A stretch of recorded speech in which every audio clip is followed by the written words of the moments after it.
Ok, bueno, entonces creo que ya casi estamos todos completos. Vamos a comenzar con el tema que nos corresponde el día de hoy, que pues es anatomía y fisiología de oído, nariz y garganta. Es un poquito para dar el contexto de todo esto. Y pues vamos a comenzar con la primera diapositiva.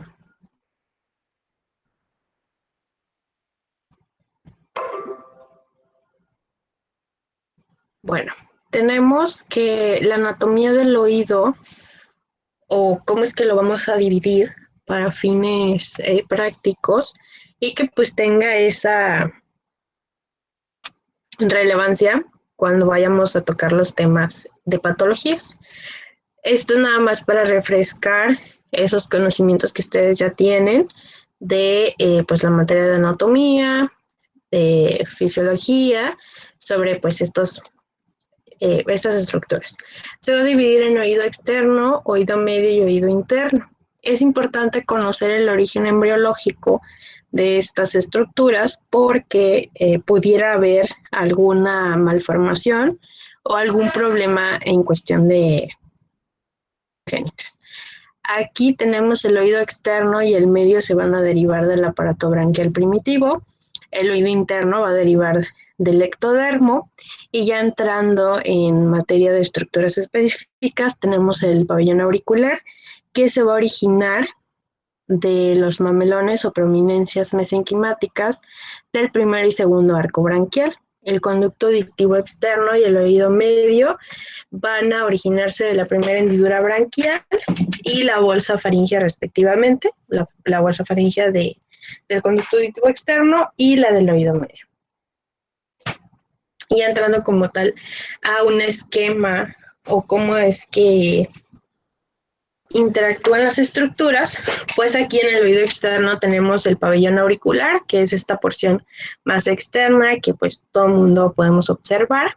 Luego tenemos el conducto auditivo externo y va a limitar con la membrana timpánica. Toda esa porción va a ser el oído externo.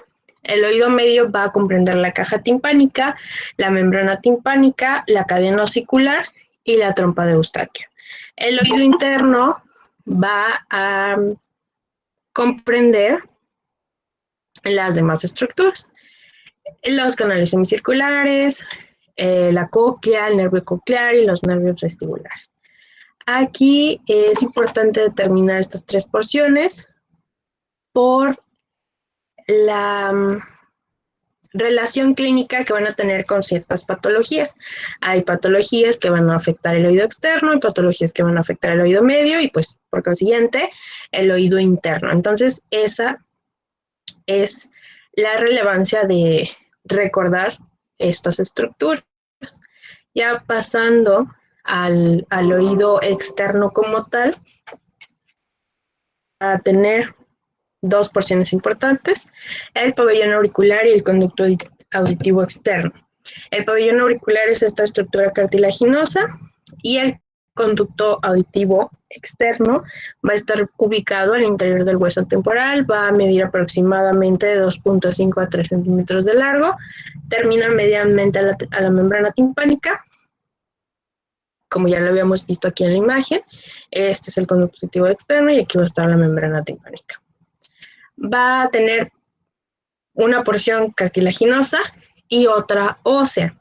La cartilaginosa es el primer tercio externo del conducto y las otras dos restantes pues es la porción ósea. La irrigación va a estar dada por la arteria temporal superficial y la auricular posterior. En cuestión de inervación vamos a tener ramas del plexo cervical, el nervio auriculotemporal, el nervio facial y el nervio vago. Y aquí en la siguiente imagen vamos a observar pues estas estructuras que van a conformar el pabellón auricular.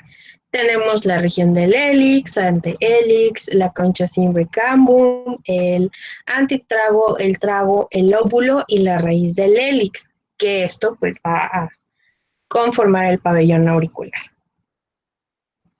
Y esto pues va a funcionar como para amplificar el estímulo sonoro y dirigirlo al conducto auditivo externo y posteriormente a la membrana timpánica, cadena auricular, y luego ya ahí entramos a la vía auditiva. El oído medio tiene espacios aéreos de la cavidad timpánica, las celdillas mastoideas y la trompa de Eustaquio. Va a entrar dentro del oído medio, pues de membrana timpánica. Con frecuencia, pues mide 1 centímetro de diámetro.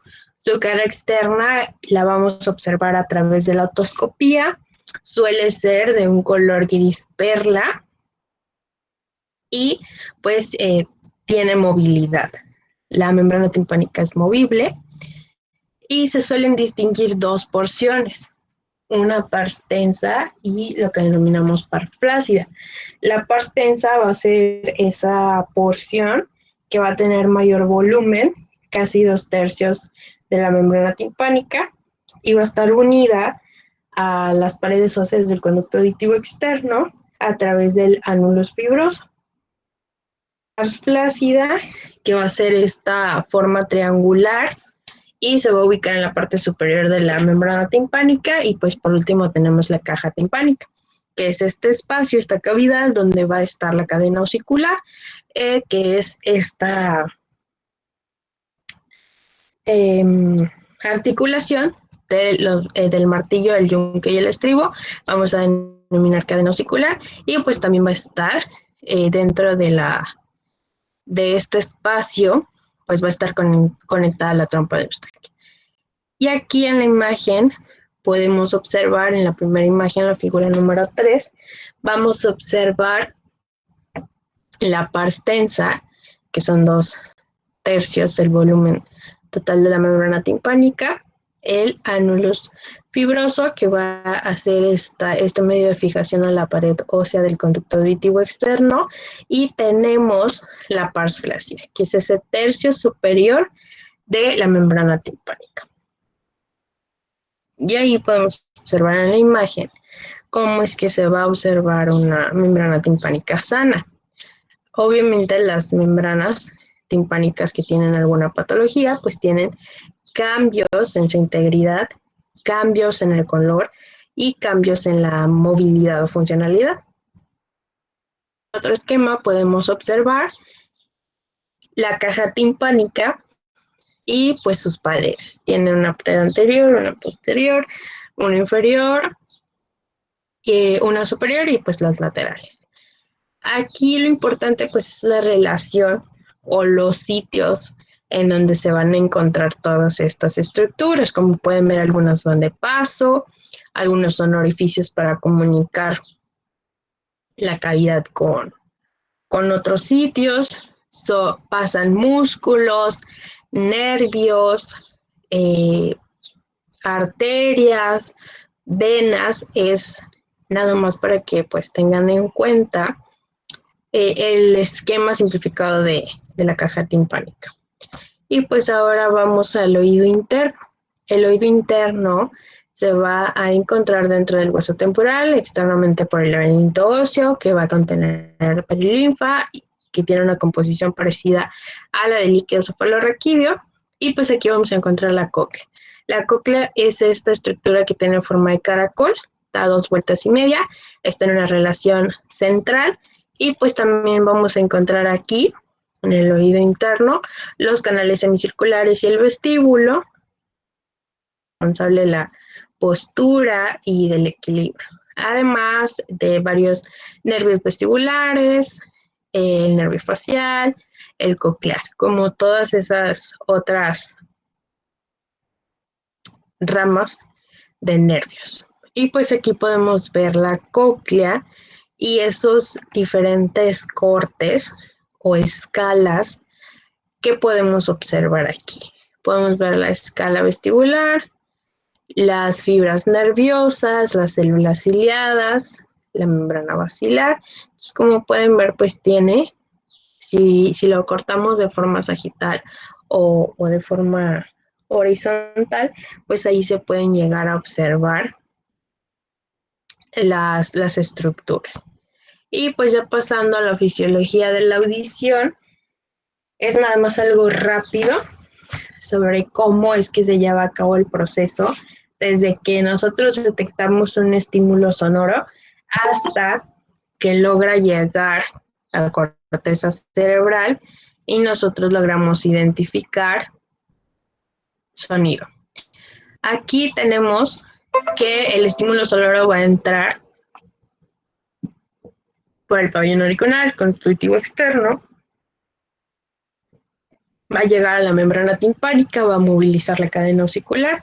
Una parte de este estímulo va a entrar por la ventana oval, va a dar el recorrido a la escala vestibular, al órgano de Corti, a la cóclea, todo el recorrido, y una parte no va a ser codificada, no va a ser interpretada y va a salir por la ventana redonda. No todo el estímulo va a llegar a pues tener una respuesta. Y aquí pues la trompa de Eustaquio va a mantener ese sistema de aireación del oído medio, por eso es que si hay una disfunción de la trompa de Eustaquio, pues nos van a dar paso a enfermedades. Una de ellas, a grandes rasgos, pues es la otitis media aguda.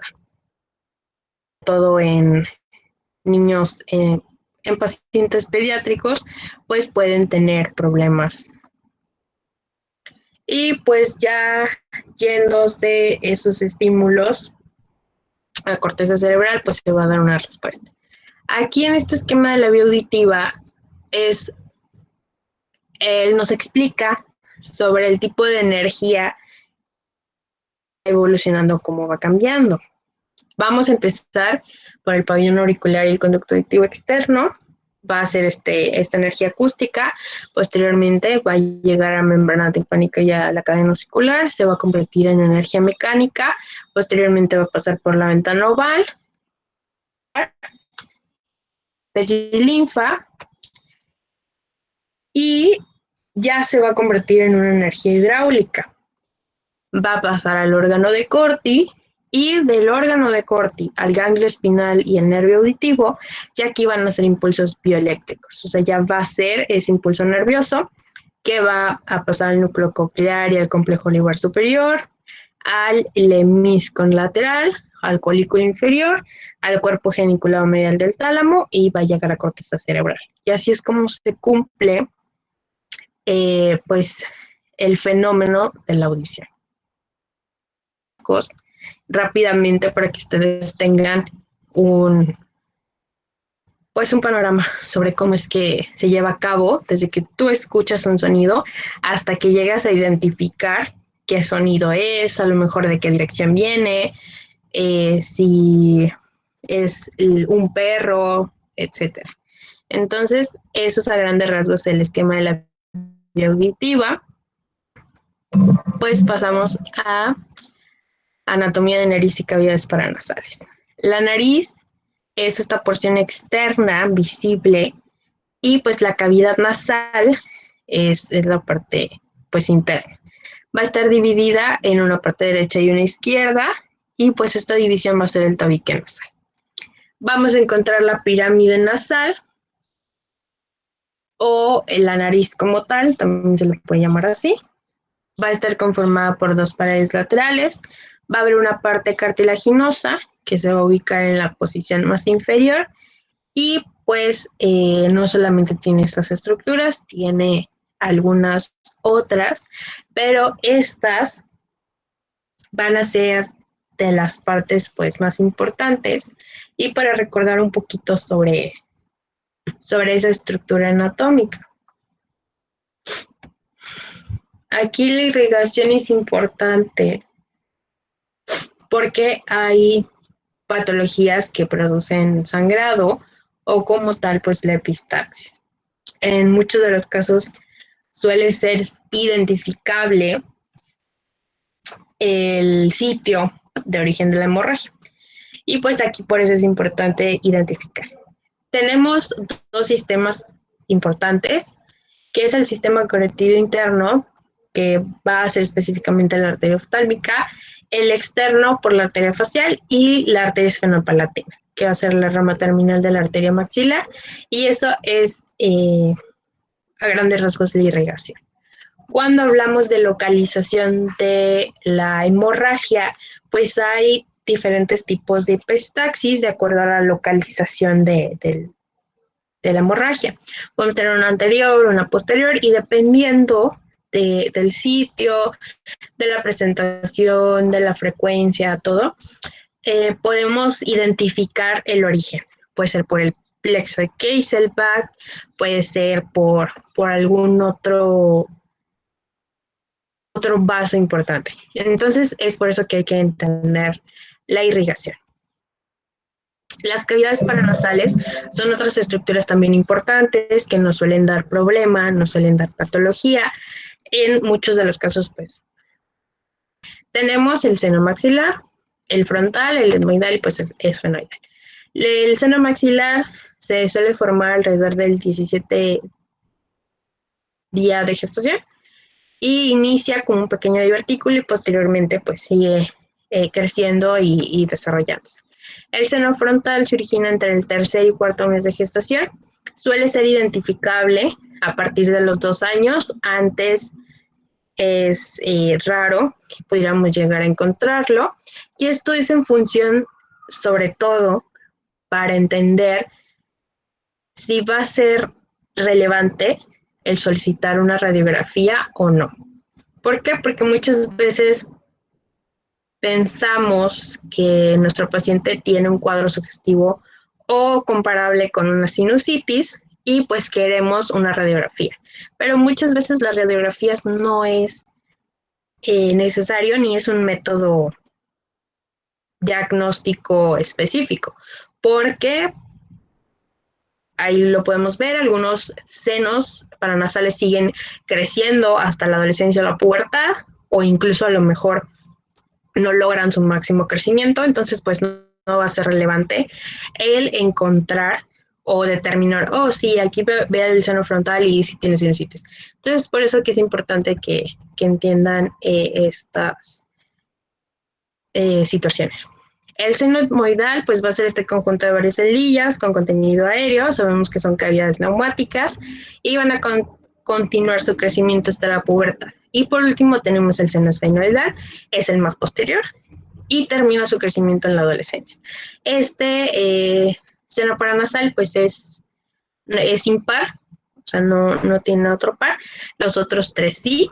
Tenemos el frontal es par, los etmoidales son pares, los maxilares, y pues acá tenemos el esfenoidal, que es el más posterior, y el más lejos, vaya en relación al resto de los que se pueden encontrar en la cara.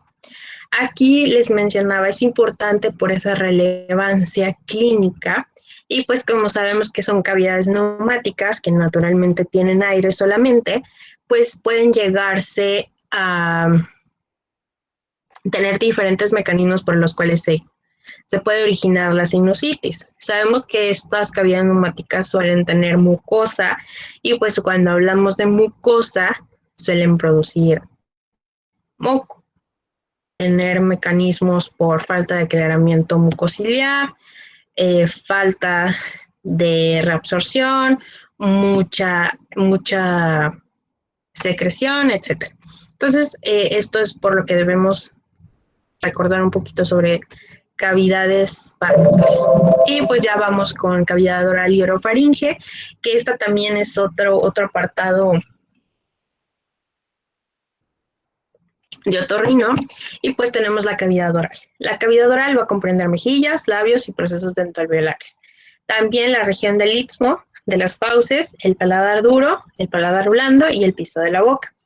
Ya cruzamos a faringe y esta pues va a ser estructuralmente, va a tener una continuación posterior de la cavidad oral y las fosas nasales, y es un tubo muscular de aproximadamente 15 centímetros de largo. Y pues por último tenemos los anexos.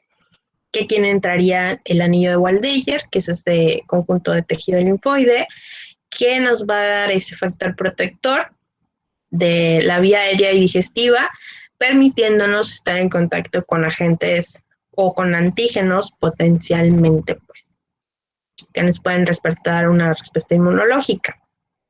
Aquí entrarían esas glándulas como anexo. Y pues pasamos a los músculos, la irrigación y la inervación de la faringe. Aquí vamos a tener de músculos, unos que son extrínsecos y otros que son intrínsecos. Cuando hablamos de extrínsecos son los dilatadores, cuando hablamos de intrínsecos son los constrictores. Aquí la irrigación va a estar dada principalmente por la arteria faríngea ascendente, las palatinas, las palatinas ascendentes y descendentes, la arteria tiroidea superior, y la inervación va a ser por el plexo faríngeo, el nervio glosofaríngeo, ramas del vago y del sistema simpático. Aquí también va a ser importante el drenaje linfático, porque pues a veces pudiéramos llegar a encontrar presencia de ganglios linfáticos aumentados de tamaño, aumentados en número, de consistencia dudosa o dolorosos al tacto, etcétera. Entonces hay que conocer los grupos de ganglios linfáticos para cuando estemos haciendo nuestra exploración podamos identificar en qué región y pues ahí nos menciona por regiones o por grupos 1A, 1B, 2, 3, 4, 5 y 6. Y pues aquí de acuerdo a la región más o menos tienen los nombres. Aquí podemos encontrar los subentonianos y submandibular, yugulares altos, medios y bajos, del triángulo cervical posterior y del espacio muscular en relación con la tiroides y la laringe. Entonces, por eso es importante conocer más o menos las regiones donde vamos a encontrar grupos de ganglios linfáticos. Pasamos a la anatomía y la fisiología de la laringe. La laringe se va a dividir para fines prácticos en 3 regiones. La región supraglótica, la región glótica y la región subglótica. Esto es en función de la situación de la glotis. Aquí vamos a encontrar el esqueleto laríngeo, va a estar unido al hioides y algunos músculos de la base del cráneo y la mandíbula. Va a poseer 3 cartílagos impares, el tiroides, cricoides y la epiglotis, y 3 pares, el aritenoides, los coniformes y el corniculado. Aquí también va a haber medios de sostén o de fijación, que son las membranas, como es la membrana tiroidea, la membrana cuadrangular, la cricotiroidea y los ligamentos cricotraqueales y el ligamento vocal. También vamos a encontrar músculos, 3 aductores y 1 abductor. Aquí los aductores va a ser el cricoaritenoideo lateral, el interaritenoideo, los tiroaritenoideos laterales y el único abductor pues va a ser el cricoaritenoideo posterior. Aquí en cuestión de irrigación y de inervación también es importante porque a veces la inervación suele interrumpirse o funcionar de manera errónea y pues nos pueden condicionar algunas enfermedades que tengan que ver con la fonación, con a lo mejor que no tienen sincronía los músculos abductores o algún proceso ahí nervioso. Y pues tenemos la irrigación por la arteria laringea superior, la laringe inferior y externa, y la inervación, nervio vago y nervios laringeo superior y reculante laringeo. Aquí la fisiología de la laringe, a grandes rasgos, tiene 4 funciones principales, lo que es la respiratoria, la de protección de la vía aérea, la de valsalva y la de la fonación. La función respiratoria, pues ya todo el mundo conocemos más o menos cómo es que se lleva a cabo todo esto, y pues sabemos que hay una parte, respiratoria y otra de oxigenación. Pero para que todo esto se lleve a cabo correctamente, pues necesitamos de estas estructuras para conducir el aire, para conducir estos procesos.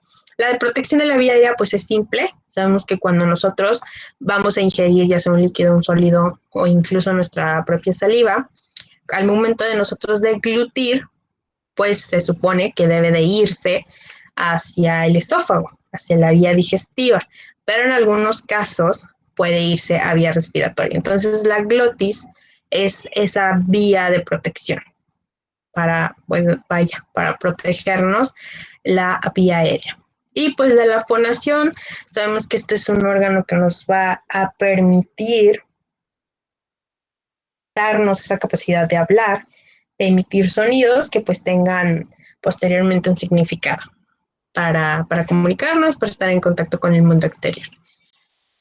Entonces, pues aquí tenemos una imagen, se me había pasado, de esas membranas, de las membranas de los cartílagos y pues de los músculos, que así no vienen todos, pero es más o menos a lo que me refiero con pues esta información de acá.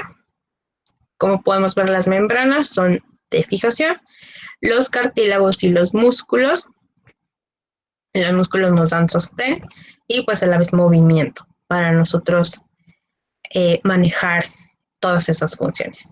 Y pues no sé si tengan alguna duda sobre algo que se mencionó aquí o que sientan que faltó en la información. De mi parte no, doctora. Todo bien, doctor. No, bien. Ok, bueno, entonces estamos a tiempo para ver si estamos todos completos. Doctora, yo tengo una duda, pero con las actividades que encargó, ¿se van a realizar a mano o se pueden hacer en la computadora? Se pueden hacer de las dos formas. Si ustedes piensan que les gustaría más hacerlo a mano, pues lo hacen a mano y posteriormente tienen que escanear el documento para que se pueda subir en PDF. Si lo van a hacer desde su computadora, pues se hace debidamente identificado, se pone el tema, todo para que yo sepa que pues es su trabajo. Ambos trabajos valen lo mismo, pero es decisión de cada quien cómo va a trabajar la información, cómo va a presentar su trabajo, o sea, es a elección propia. Ok, muchas gracias. Doctora, todavía no aparezco en el grupo, en el Teams. Ok, bueno, si pudieras mandarme la solicitud. Ok, bueno. Ajá, entonces ahorita te acepto, ahorita lo checo. Y pues les voy a pasar la lista para saber si falta alguien en la lista o...